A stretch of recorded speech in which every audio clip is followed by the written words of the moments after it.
குக்கரில் 2 ஸ்பூன் அளவுக்கு எண்ணெய் சேர்த்துக்கோங்க. எண்ணெய் நல்லா சூடானதுக்கு அப்புறம் தாளிப்புக்காக கடுகு, வெந்தயம், ஒரு கொத்து கருவேப்பிலை, கூடவே பட்டை மிளகாய் இதை நல்லா தாளித்து எடுத்துக்கோங்க.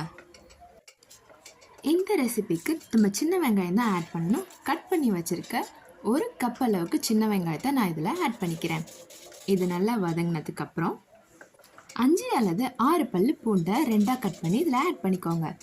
அடுத்தது நம்ம ஹீரோ இன்க்ரீடியன்ஸ் தக்காளி நல்லா வதக்கி மட்டும் விட்டுக்கோங்க. ஒரு பிஞ்ச் அளவுக்கு மஞ்சள் தூள், 1 ஸ்பூன் மிளகாய் தூள், தேவைக்கேற்ற அளவுக்கு உப்பு இதெல்லாத்தையும் மிக்ஸ் பண்ணிவிட்டு குக்கரில் ஒரு 3 விசில் விட்டு எடுத்துக்கோங்க. இதை நல்லா இப்போ ஒரு மேஷர் வச்சு நல்லா மசிச்சு எடுத்துக்கோங்க.